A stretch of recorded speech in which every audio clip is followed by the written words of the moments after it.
Bonjour à toutes et à tous. Bienvenue à ce webinaire qui va porter sur le pilotage de la transformation RSE des grands établissements, des grands groupes financiers.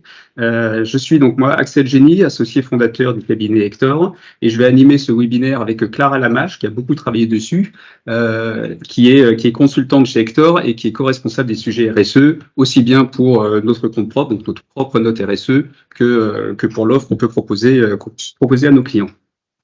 Alors, comment ça va se passer ce webinaire de manière assez classique? On va avoir une phase d'échange entre nous. On va vous présenter les deux personnes qui vont nous accompagner aujourd'hui. Et ensuite, une phase de questions-réponses. Vous pourrez poser les questions sur le chat du Teams. Et puis, on prendra donc les questions. En fonction du temps, on ne pourra peut-être pas répondre à tous les sujets. Mais voilà, posez vos questions sur le chat et on essayera d'y répondre par la suite. Alors, de quoi allons-nous parler aujourd'hui? La RSE, responsabilité sociale des entreprises, c'est un sujet dont on parle tout le temps, on parle à tous les niveaux, depuis l'école jusqu'à l'ONU aujourd'hui. C'est quelque chose qui est vraiment entré dans en tout cas dans l'esprit des gens, dans la tête des gens. Et on voit qu'aujourd'hui, toutes les entreprises, ou en tout cas une grosse majorité d'entreprises, ont mis en place des pratiques durables, éthiques, socialement responsables, qui visent à se transformer et à avoir des opérations, des produits, des services commerciaux beaucoup plus responsables. Alors, de nombreux facteurs concourent au renforcement de ces actions. On va parler notamment de prise de conscience déjà des entreprises et du poids qu'elles peuvent avoir dans l'impact écologique, parce que dans la RSE, aujourd'hui, on parle avant tout du sujet écologique, un peu moins du sujet social, qui sera sans doute la vague suivante. Mais voilà, aujourd'hui, les entreprises ont intégré l'impact qu'elles peuvent avoir, et donc elles s'y emploient pleinement, ou en tout cas, de nombreuses entreprises y contribuent. Le deuxième sujet qui amène au développement de ces thématiques, c'est le grand public, c'est la demande du grand public de cette transformation des entreprises qui est de plus en plus forte. Et donc, c'est aussi très important pour les entreprises, forcément, d'accompagner cette demande, parce qu'il est question de l'image qu'elles peuvent avoir. Je ne sais pas s'il y a beaucoup à gagner à être leader sur le RSE en termes d'image, mais il y a certainement beaucoup à perdre à ne rien faire. On pourra en débattre de voir si c'est dans quel sens il faut prendre le sujet. Troisième acteur, et non des moindres, notamment pour les établissements financiers, c'est le régulateur, qui amène souvent beaucoup de transformations dans les banques. Et le régulateur ou les régulateurs, de plus en plus, sont en train de sortir des normes, sont en train de sortir des textes, des réglementations qui amènent de plus en plus à structurer finalement ces approches. Dans un premier temps, c'était plutôt de la structuration du type de données qui n'était pas forcément obligatoire. Et on voit que de plus en plus, les reporting et ce qui va devoir être fait est de plus en plus contraignant. Je pense qu'on peut parler de contraignant lorsqu'on parle du régulateur. En tout cas, une demande assez forte. Et bien sûr, tous les acteurs de l'économie qui sont autour, les agences de notation, les fonds d'investissement qui intègrent de la même manière de plus en plus tous ces éléments dans leurs critères, dans leur notation, dans tout ça. Alors, pourquoi en parler notamment au niveau des banques? Parce que les banques ont un impact colossal en fait dans la transformation qui peut être opérée sur l'économie. Bien sûr, elles doivent gérer leurs comptes propres et se transformer sur le carbone qu'elles peuvent émettre elles-mêmes, le chauffage, les voyages, finalement comme toute entreprise. Mais elles ont surtout un impact beaucoup plus fort via les financements de l'économie qu'elles peuvent opérer, avec un ratio de levier qui est colossal, vu qu'elles peuvent naturellement finalement amener certains groupes à se transformer ou à changer un peu. Toutes les banques donc aujourd'hui sont engagées dans cette transformation interne, dans la transformation également d'accompagner leurs clients et à proposer des choses, à aider leurs clients à évoluer et parfois à changer leur business model ou en tout cas leur approche. Et ce sont en général des choses qui sont intégrées dans les plans stratégiques de tous les établissements bancaires aujourd'hui. Si on regarde les plans stratégiques, on a toujours un pilier RSE qui vraiment va éclairer la suite. Donc, on va échanger au cours de ce webinaire sur les grands enjeux, les défis, mais aussi les leviers d'une telle transformation. Merci Axel. Donc, pour nous guider dans cette exploration, nous sommes accompagnés par deux actrices directement impliquées dans cette transformation au sein de la banque de détail en France de Société Générale et de Crédit Agricole CIB. Pendant cet échange, vous allez nous partager votre expertise, mais également vos expériences. et les meilleures pratiques pour nous aider à comprendre comment les banques peuvent jouer un rôle essentiel dans la durabilité économique et environnementale. Bonjour mesdames. Bonjour. Aurélie Dehirmelian, vous êtes directrice RSE au sein de la Banque des Détails en France de Société Générale. Pour rappeler un peu votre parcours, donc vous avez rejoint le groupe Société Générale en 2004 au sein de l'Inspection Générale, puis vous avez travaillé au sein des financements structurés des professionnels de l'immobilier et au sein de la Banque de Détail pour la clientèle, entreprises et grandes associations. Et vous avez ensuite occupé les postes de secrétaire général et de CEO au sein de Sogeprom. Et depuis mars donc 2023, vous êtes directrice RSE au sein de la Banque des Détails en France de Société Générale et plus particulièrement en charge du compte propre et du pilotage de la transformation. Sandrine Antonini, vous êtes responsable stratégie climat et durabilité au sein de Crédit Agricole CIB. Vous avez fait l'essentiel de votre carrière chez Crédit Agricole dans différentes entités et vous avez notamment été au sein de l'inspection générale d'LCL. Avant d'occuper votre poste actuel, vous avez été responsable stratégie au sein de Crédit Agricole CIB et aujourd'hui, donc, vous êtes responsable stratégie climat et durabilité. Merci mesdames pour votre présence aujourd'hui et pour l'éclairage que vous allez apporter sur le sujet. Comme le soulignait Axel, la RSE est un sujet incontournable auquel toutes les entreprises doivent s'affranchir et affecter donc leur stratégie et leur politique réellement autour de ce sujet. Cette transformation, pour qu'elle soit concrète et possible, elle doit s'appuyer sur 3 grands leviers dont on va parler pendant cet échange, qui sont l'engagement clair et à haut niveau pour fixer le cap, le suivi de cette transformation et l'outillage, et enfin un pilier important qui est l'embarquement des équipes, sans qui cette transformation ne pourrait être effective. Et on va commencer cet échange dès maintenant avec ce premier sujet d'engagement clair et à haut niveau, avec une première question pour vous, Aurélie. Donc, Société Générale a rappelé et a renforcé ses ambitions en termes de transition énergétique. Est-ce que vous pouvez nous rappeler les grands enjeux de cette trajectoire et nous expliquer comment un tel projet peut-il être amené au sein de votre groupe? Oui, tout à fait. Déjà, bonjour à tous et puis merci à vous de nous donner l'opportunité d'échanger sur ce sujet. Alors, vous l'avez dit, l'engagement de Société Générale dans les sujets ESG est un engagement de longue date. Ça fait plus de 20 ans que le groupe mène des actions en la matière. Je peux donner comme exemple, par exemple, dès 2007, la signature des principes de l'Équateur. Lundi dernier, le groupe vient d'annoncer un certain nombre de mesures qui démontrent son souhait d'accélérer son ambition en matière d'ESG. Et donc, les grands éléments de cette trajectoire sont, je dirais, de 3 ordres. Premièrement, des actions qui visent à accélérer la décarbonation de ces activités avec des nouvelles cibles qui ont été données. Le second point, c'est l'investissement dans l'innovation. Je vais y revenir un peu plus tard. Et le troisième point, c'est la participation à l'écosystème. Donc, je vais y revenir. Sur l'accélération de la décarbonation, le groupe est engagé dans des processus d'alignement de ses financements avec des trajectoires qui sont compatibles avec la neutralité carbone en 2050. On a bien sûr commencé à travailler sur les secteurs les plus émissifs selon la Net Zero Banking Alliance. Et on a annoncé, par exemple, une forte accélération de la réduction de notre exposition au secteur de la production de pétrole et de gaz, avec une cible de moins 80% d'ici 2030, et avec un point de passage à moins 50% en 2025, alors que notre engagement précédent était de moins 20%. C'est un exemple que je vous donne. Sur le second point, sur l'investissement dans l'innovation, on a annoncé le lancement d'un nouveau fonds d'investissement pour la transition, et c'est un fonds d'1 milliard d'euros qui vise à financer des acteurs de la transition, des technologies vertes, des solutions qui sont fondées sur la nature et des projets de financement à impact en cohérence avec, bien sûr, les ODD.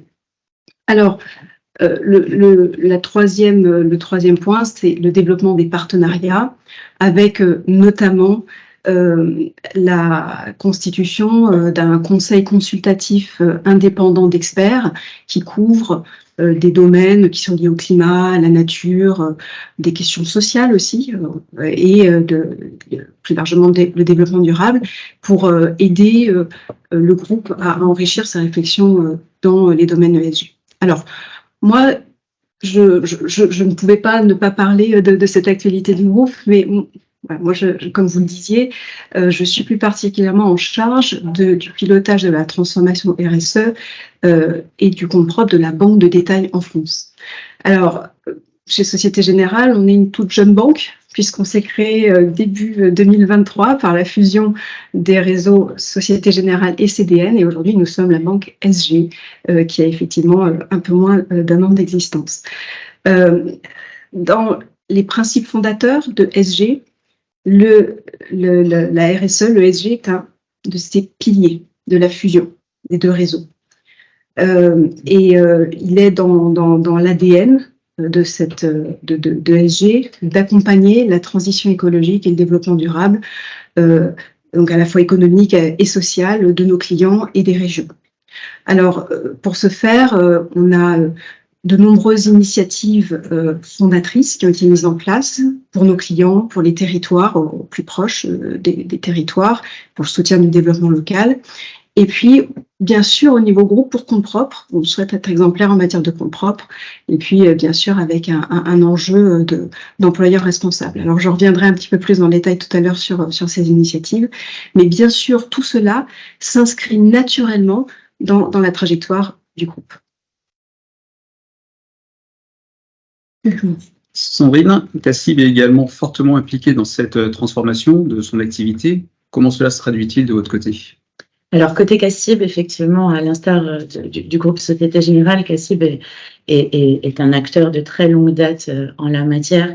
Et donc, à ce titre-là, on a dès 2009 créé une équipe Sustainable Banking dédiée du coup à l'accompagnement de nos clients en matière d'expertise, à la fois dans l'innovation produit, pour les accompagner face à ces défis de transition écologique, mais et également, cela nous a permis de participer à l'établissement de grands standards de place. On a été la première banque à aller pour l'établissement de la taxonomie européenne. On a également participé bien avant. On est parmi les banques fondatrices, membres fondateurs de certains grands principes, type les Green Bond Principles ou alors encore les principes de Poséidon.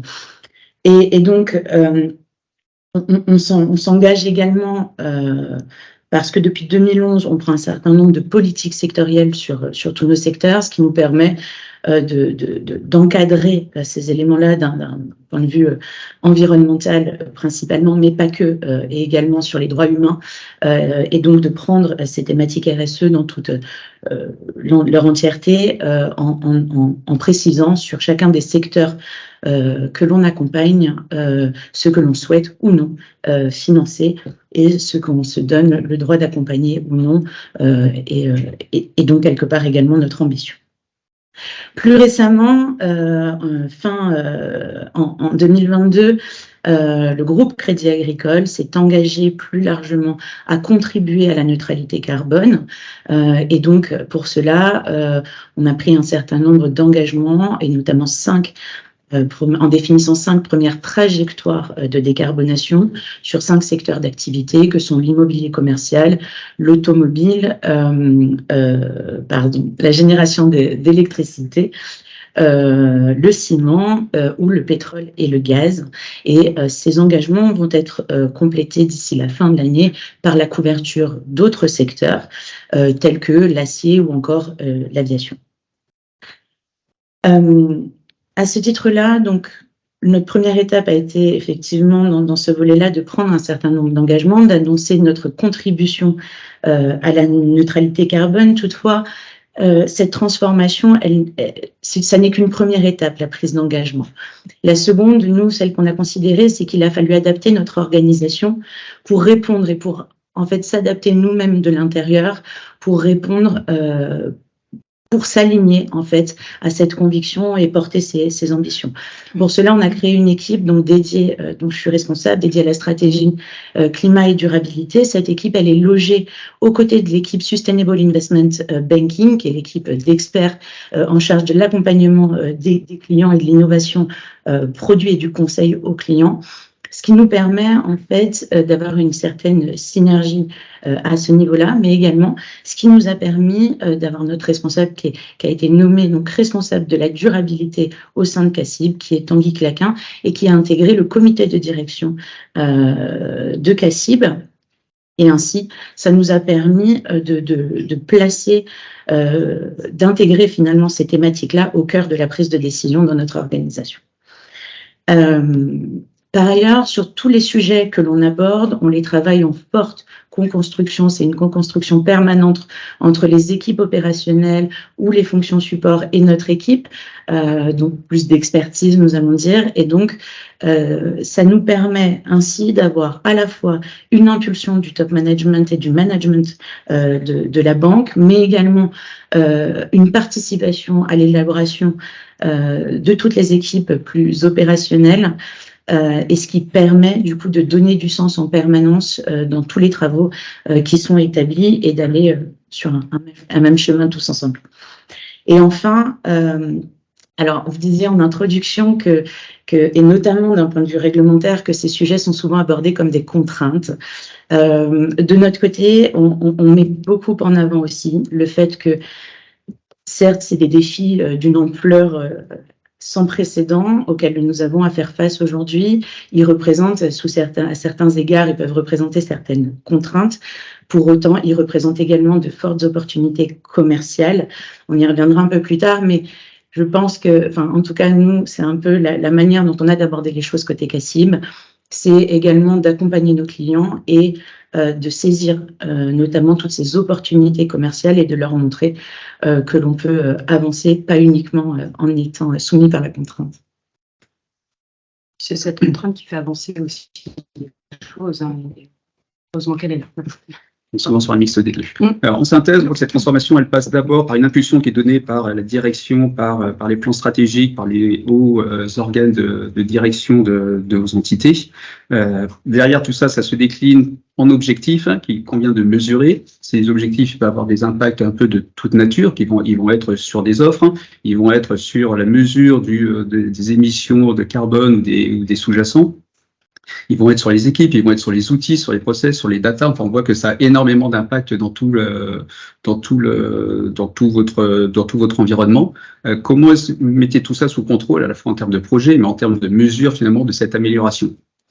Alors, au sein de SG, nous avons créé un programme de Shift by SG qui réunit près de 200 personnes qui travaillent sur ces sujets.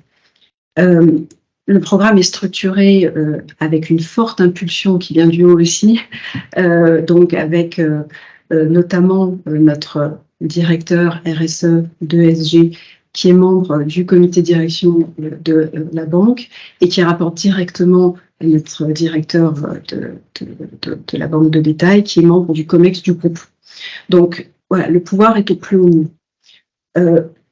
Pour autant, la RSE, tu l'as rappelé, c'est un collectif.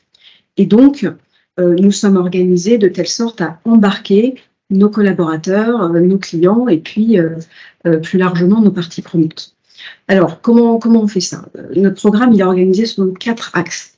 Le premier axe, il est autour de nos clients. Quelles sont les offres de nouveaux produits? Comment accompagner et être plus proche des besoins de nos clients dans ce monde qui nécessite justement des actions de transition. Comment aussi partager nos expériences et comment faire en sorte que nos clients partagent leurs expériences en la matière. Donc, premier axe, autour des initiatives autour de nos clients. Le second axe, c'est autour des initiatives pour compte propre. Comme je le disais tout à l'heure, l'idée, c'est de démontrer par des preuves concrètes notre engagement et donc réduire l'empreinte carbone pour compte propre, mais également mener un certain nombre d'actions pour nos collaborateurs. Le troisième axe, donc, ce sont tous nos enjeux d'alignement de nos portefeuilles, d'opérationnalisation des exigences réglementaires et donc qui nécessitent effectivement un très fort alignement d'un grand nombre d'équipes qui sont concernées par ces aspects-là.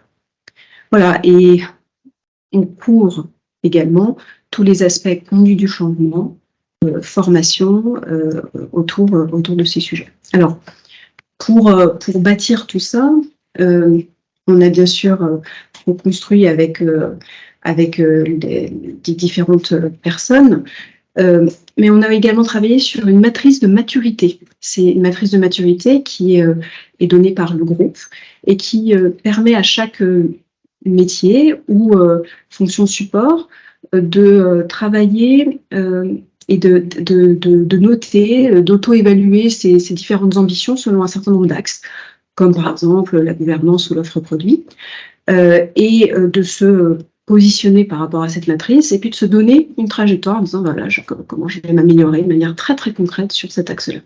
Et donc ça permet aussi d'avoir tout un groupe qui est aligné dans la même direction. Voilà, pour suivre ce très gros programme, on a une gouvernance projet classique avec les comités de pilotage, des comités opérationnels, mais surtout des ateliers de travail qui font en sorte que justement on mixe bien l'ensemble des personnes qui sont concernées par ces sujets. Et vous, Sandrine, donc vous pilotez la transformation auprès d'un grand nombre de pays qui ont potentiellement donc des outils, des cultures et même des réglementations qui doivent être différentes. Comment cela se passe? Alors effectivement, CACIB, comme vous le savez, est quelque part la banque de financement, c'est la banque de financement et d'investissement du groupe Crédit Agricole. À ce titre-là, on est implanté dans plus de 70 pays, donc une forte diversité, surtout lorsqu'on aborde ce genre de thématiques autour de l'ESG. De notre côté, alors on a également certains programmes de transformation autour de ces enjeux-là qui visent à mettre CACIB en conformité avec toutes les réglementations qui arrivent en matière de ESG, mais également, je l'ai dit, on a pris un certain nombre d'engagements. Donc, on a fait le choix d'opérationnaliser quelque part cela. Donc, on travaille dans ce programme-là à voir comment on organise, on adapte l'intégralité de nos process pour y intégrer le pilotage de ces engagements et le pilotage de cette métrique carbone, mais on y reviendra. Sinon, ce que l'on fait plus généralement, c'est comme aujourd'hui, on n'a pas de standard directement. Donc, on l'a dit, la réglementation est en train de s'adapter. Elle peut être différente en fonction des pays. Les standards de place également viennent, mais on n'est pas sur une standardisation complète autour de ces activités-là. Ce que l'on a fait côté CACIB, c'est que d'une part, on a mis en place des standards internes. Assez rapidement, on a décidé, donc à la suite de la création de l'équipe en 2009 sur le Sustainable Banking, on a mis en place des frameworks qui nous ont permis de définir progressivement ce que l'on souhaitait qualifier d'opération verte, qu'est-ce qu'on considérait comme étant une opération sociale, par exemple, ou qu'est-ce qu'on considérait encore comme une opération liée à des objectifs que le client aurait pu prendre en matière de durabilité. À ce titre-là, bien sûr, ces frameworks sont appuyés sur des standards de place, nous permettent aussi d'être représentatifs de notre ambition, de nos convictions, et évoluent dans le temps, ils sont publics et évoluent dans le temps en fonction pour avoir une ambition toujours plus importante en la matière. Sur ces bases, ça nous permet d'identifier donc les opérations que l'on fait au sein de la banque qui sont à la fois vertes, sociales ou encore liées à des engagements en matière de durabilité. Et donc, ça nous permet de les mettre de les topper, si je peux le dire ainsi, dans notre système d'information et de suivre nos portefeuilles associés, voire de mettre en place des objectifs dessus. C'est ce que l'on a fait précédemment lors de notre précédent PMT en 2019, nous avons pris un engagement de doubler notre portefeuille de financement vert. Donc voilà, ça nous permet quelque part, cela constitue une mesure et un outil de pilotage. Ces frameworks-là sont associés à des mécanismes, ce que l'on appelle un mécanisme incitatif. On a créé en interne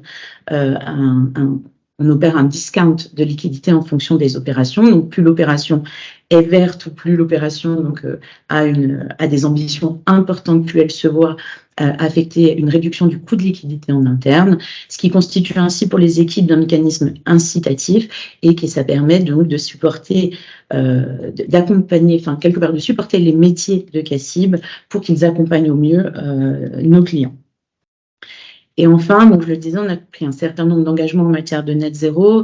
On a tout un programme qui vise à l'intégration du pilotage de ces trajectoires-là et de cette métrique carbone à l'intérieur de nos process.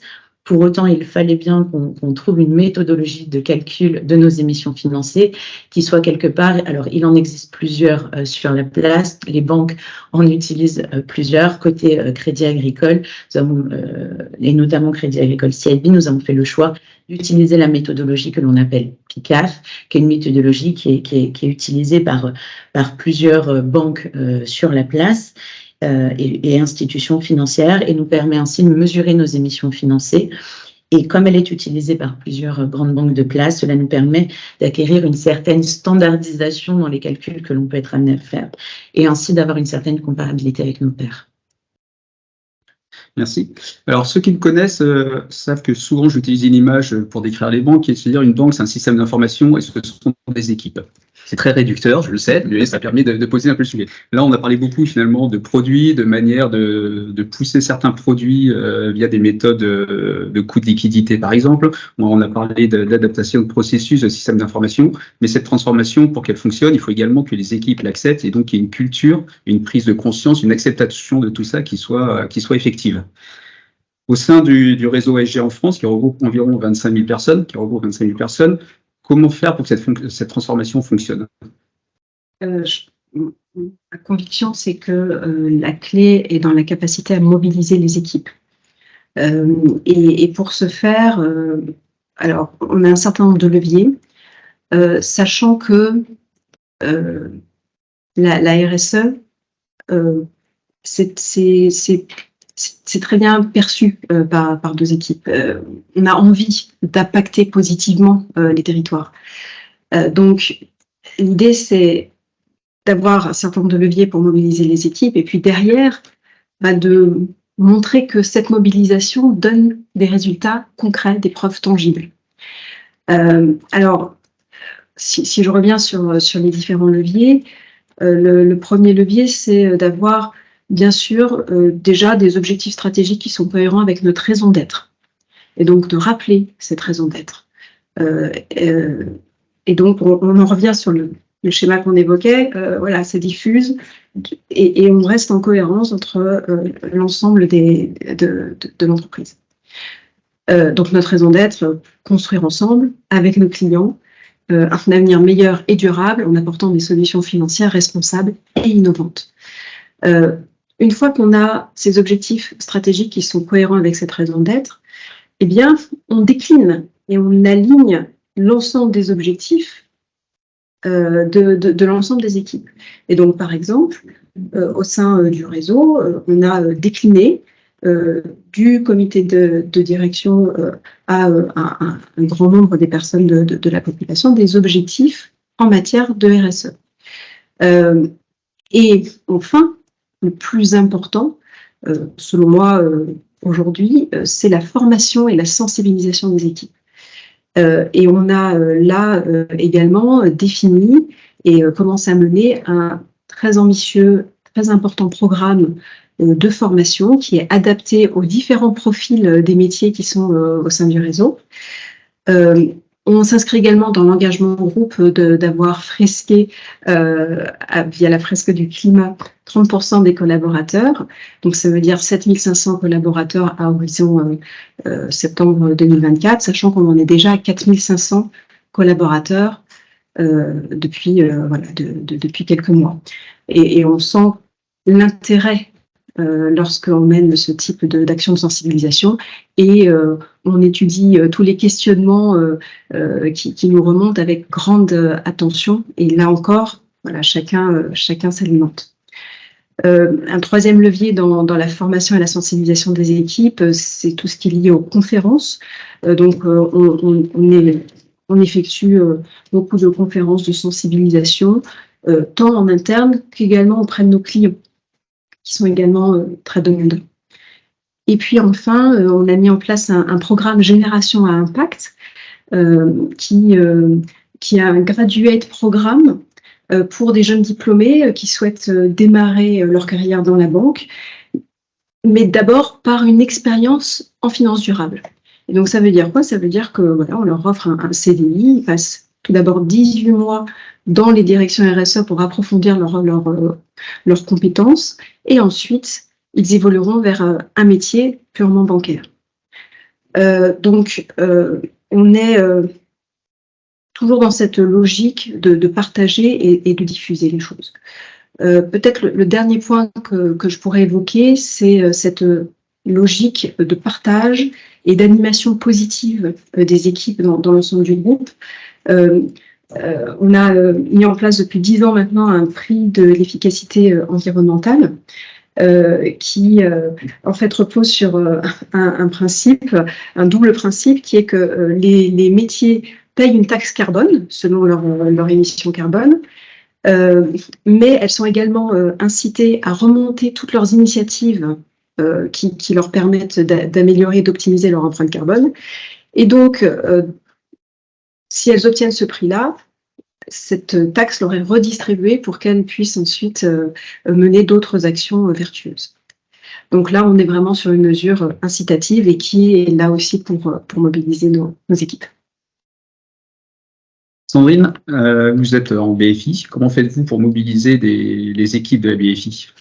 Alors, côté BFI, je l'ai beaucoup cité, mais c'est vrai que c'est un axe de travail majeur chez nous, la co-construction.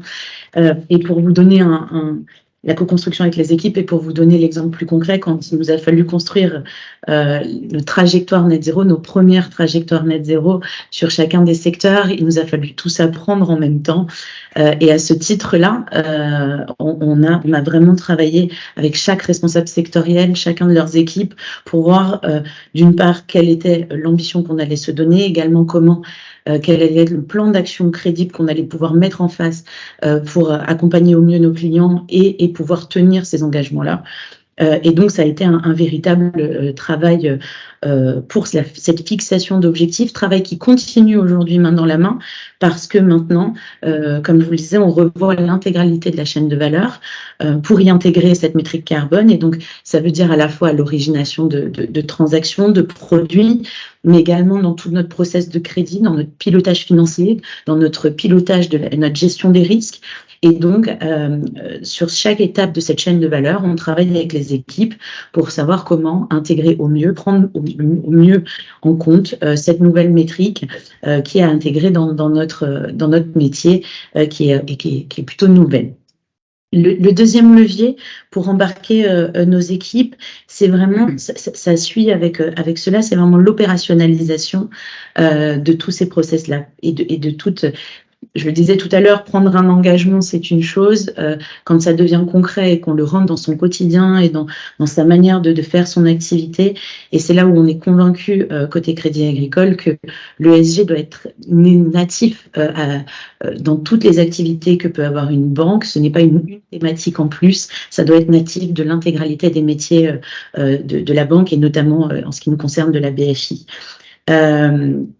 Et enfin, à l'instar de ce que peut faire la Société Générale, on met également un très fort accent sur tout ce qui est formation, acculturation et en termes de participation des équipes, on lance régulièrement des campagnes, ce qu'on appelle d'idéation, qui permet aux équipes de remonter leurs idées sur ces thématiques-là ou d'autres, bien sûr, et qui nous permet d'accompagner un certain nombre de projets en interne. Et côté client, comment cela se matérialise-t-il? Alors, effectivement, côté client, aujourd'hui, je vous aurais pas dit ça il y a quelques années, parce qu'il y a quelques années, c'était une thématique où on cherchait à comment aborder cette thématique avec nos clients. Donc, on était plus, ça venait un peu dans l'impulsion et on était plutôt motard, je dirais. Aujourd'hui, on est plutôt dans l'effet inverse où nos clients viennent nous voir pour nous demander beaucoup de conseils, pour nous demander de les accompagner. Donc, c'est vrai que voilà, en tant que banque de financement d'investissement, nos clients sont parmi les grandes multinationales mondiales. Donc, effectivement, ils sont très fortement touchés, toutes les industries étant impliquées, enfin, ils sont fortement impliqués et donc ont besoin d'être accompagnés à plusieurs égards.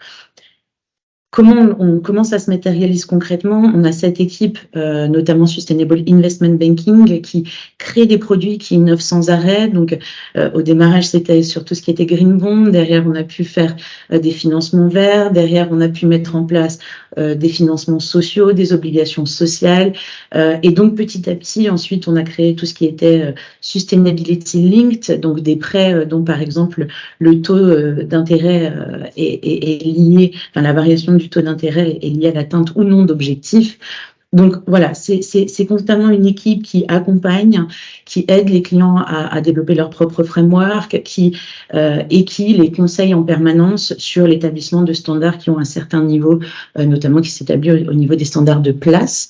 Donc ça, c'est tout d'abord, ça se matérialise de cette manière-là.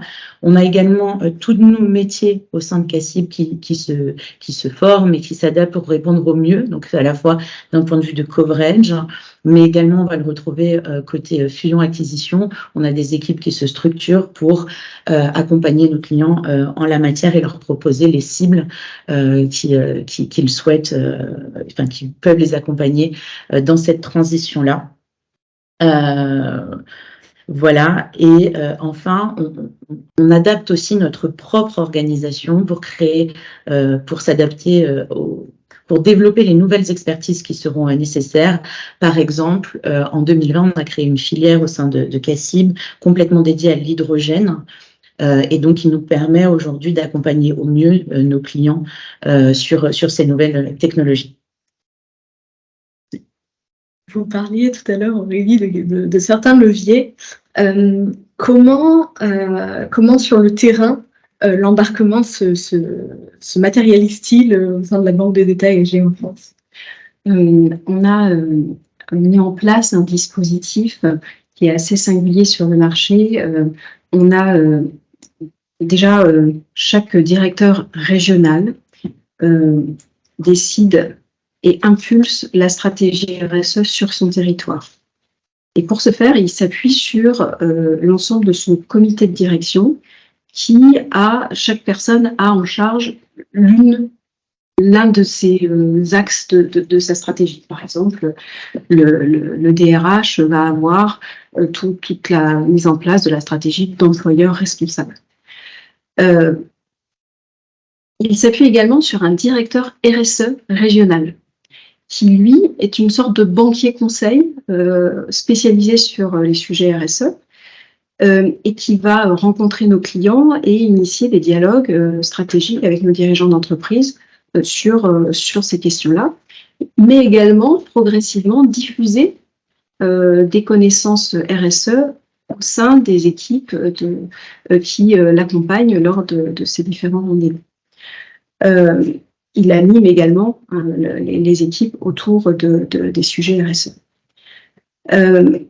Après, de manière plus concrète pour nos clients, je vous disais tout à l'heure, on travaille sur l'innovation produit et on a également proposé des produits à impact positif avec des taux bonifiés, notamment des prêts sectoriels, donc Sustainability Linked Loans, sectoriels sur le secteur de l'immobilier et de l'agriculture, qui bénéficient de ces taux bonifiés et qui donc sont proposés à nos clients avec voilà, une liste de KPI, la définition d'une trajectoire standard associée et donc des rencontres régulières ensuite pour poursuivre cette trajectoire. Merci. Donc on voit que cet embarquement il nécessite de construire avec un grand nombre d'acteurs. Quels sont les freins visibles à cet embarquement finalement? Alors, Il y en a pas mal aujourd'hui. Alors, ils sont pas tant à l'embarquement parce qu'on est quand même face à des gens qui sont très motivés. Ils sont plus des freins face à tout ce qu'on peut mettre en place. Parmi ces freins, on va retrouver aujourd'hui cet environnement qui est mouvant en permanence. Donc, il n'est pas encore complètement stabilisé. À la fois mouvant d'un point de vue, les métriques ne sont pas stabilisées elles non plus. La façon de mesurer les choses, on sent que les méthodologies se cherchent encore et évoluent encore pour certes s'améliorer, mais donc on est en constante adaptation en même temps que ces méthodologies-là, ce qui donne un caractère. On ne maîtrise pas complètement tout aujourd'hui, ce qui, pour un banquier, de temps en temps, peut être un peu déstabilisant. On est également dans un environnement qui est mouvant d'un point de vue réglementaire. On a des réglementations qui arrivent et dans plusieurs pays, qui ne sont pas toutes accordées encore aujourd'hui, qui se cherchent encore un petit peu à certains égards, et donc voilà, qui petit à petit s'enrichissent et donc se complètent. Mais qui ne sont pas encore complètement stabilisées. On a également des politiques publiques, et on le voit beaucoup, nous, avec les différents pays, qui peuvent être assez différentes, et donc qui, là encore, prennent certains engagements, sont plus ou moins ambitieuses, et qui, là, peuvent créer certains freins à certaines volontés et certaines ambitions. Et enfin, un des enjeux... je pense un des enjeux vous l'avez cité au tout début, mais c'est la data. Aujourd'hui, on manque cruellement de données, on manque cruellement de données fiables. Voilà, ça rentre progressivement avec la transparence qui est demandée de plus en plus aux entreprises, ça rentre progressivement dans un certain niveau, enfin on en obtient de plus en plus, mais c'est vrai qu'aujourd'hui, pour arriver à toutes ces mesures, pour réellement piloter, pour réellement transformer, on aurait besoin d'une qualité de data et d'une quantité de data qui est beaucoup plus importante que ce que l'on a aujourd'hui. Merci. Alors, l'heure tourne, on arrive au terme de cet échange. J'ai une dernière question qui fera office de conclusion, qui est plus générale. Quelle est votre vision de la banque dans cette transformation? Alors, la banque, aujourd'hui, on est financeur de l'économie réelle, hein, on l'a cité, donc on ne peut la banque ne peut avoir qu'un rôle moteur à jouer dans l'accompagnement de cette transition, du coup dans l'accompagnement de ses clients face à tous ces enjeux.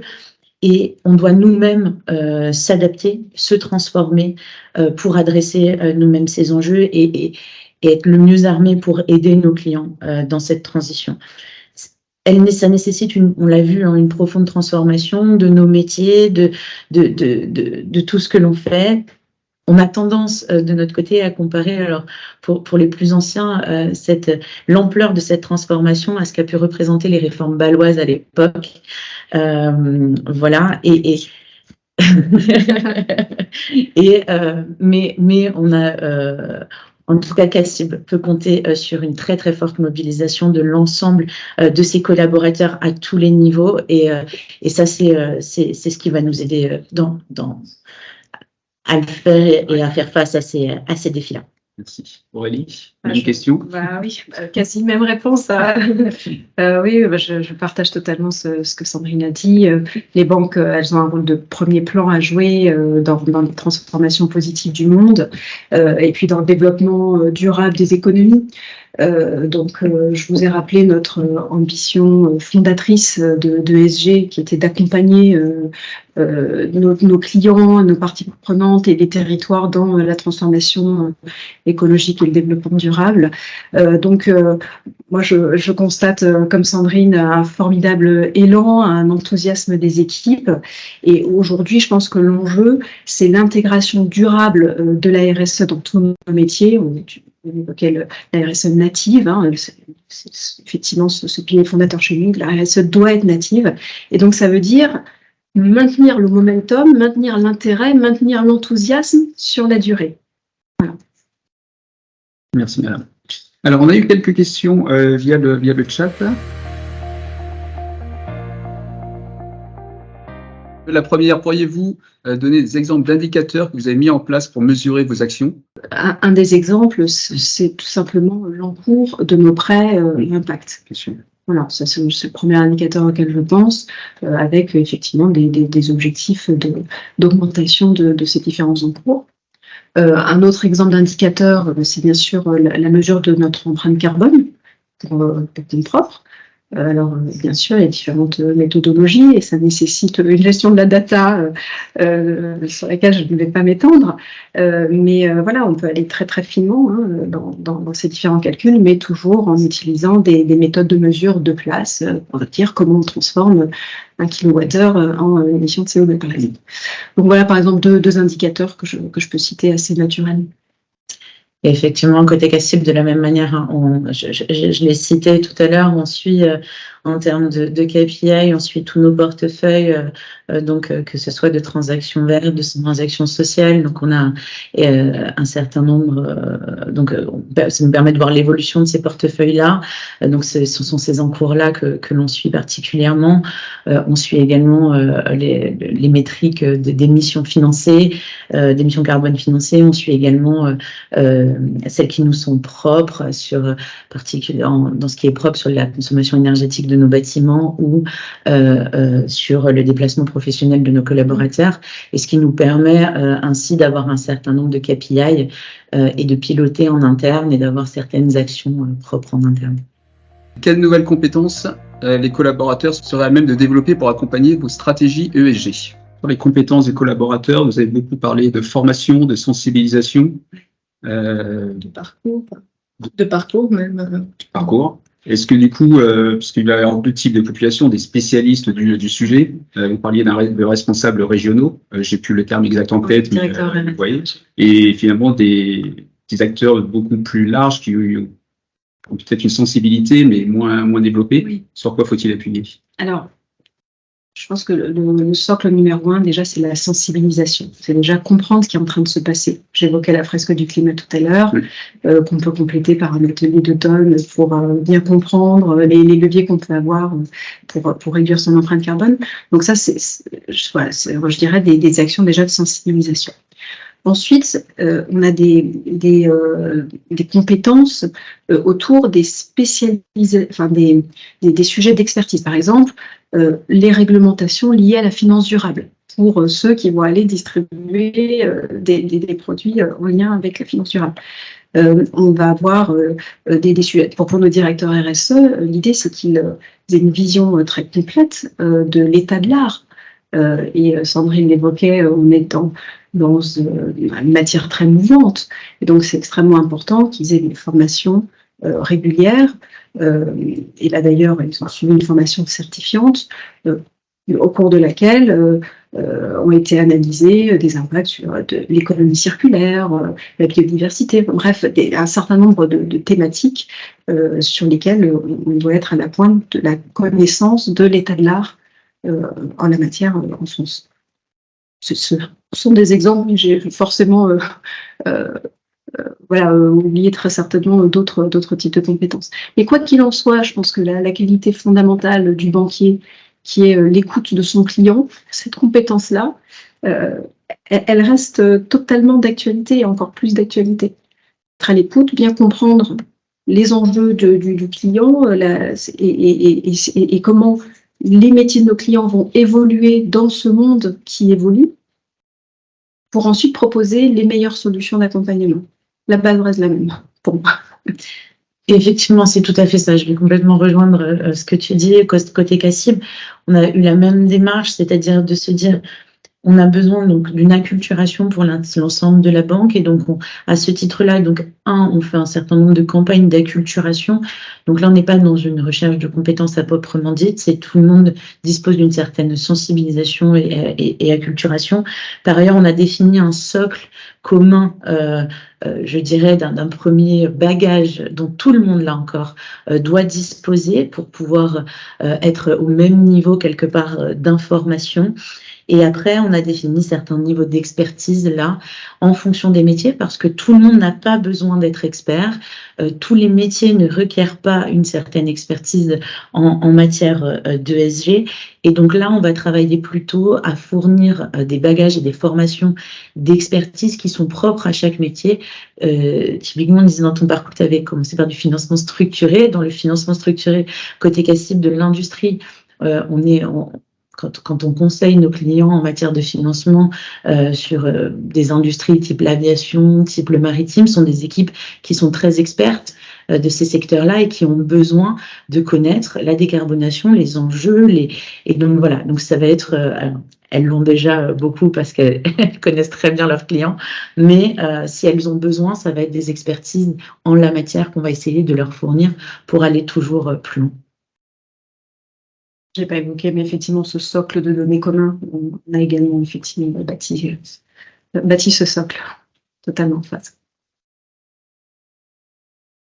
Alors, on a une question qui donne peut-être moins consensus, enfin, qui est moins sans doute consensuelle et qui peut amener à des options très différentes, j'imagine, d'un établissement à l'autre. C'est les indicateurs finalement RSE et d'évolution RSE sont-ils déclinés dans les objectifs individuels?